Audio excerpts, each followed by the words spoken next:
হাড়িভাঙা versus পুসাসুরিয়া। পুসাসুরিয়া। পুসাসুরিয়ার স্বাদটা খুবই ভালো লাগে, আর হাড়িভাঙা তো আমার দীর্ঘদিনের খুবই পছন্দের। প্রথমে আমরা কালারের ক্ষেত্রে যদি দেখি, আসলে পুসাসুরিয়া অতুলনীয়। তো এবার হচ্ছে আমাদের স্বাদের দিকে। বিসমিল্লাহির রহমানির রহিম। পুসাসুরিয়া পুরোপুরি একটা ম্যাঙ্গো বার। এটার কালার, তারপরে মিষ্টতা, স্বাদ, রস, মানে সব দিকেই এটা পরিপূর্ণ। আমরা এবার হাড়িভাঙার দিকে যাই। তো বিসমিল্লাহ। হাড়িভাঙা এটার যে ফ্লেভার, টেক্সচার, মানে সব দিক দিয়ে পারফেক্ট, অতুলনীয়, খুবই মজা, অসাধারণ মজা। তো আমরা একটু ব্রিক্স মিটারে দেখি মিষ্টতাটা কেমন। মিষ্টতাটা ঠিক। হাড়িভাঙা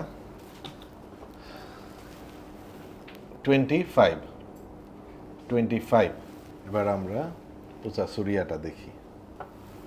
পুসাসুরিয়াও 20.8। আমার কাছে আজকের বিজয়ী হাড়িভাঙা।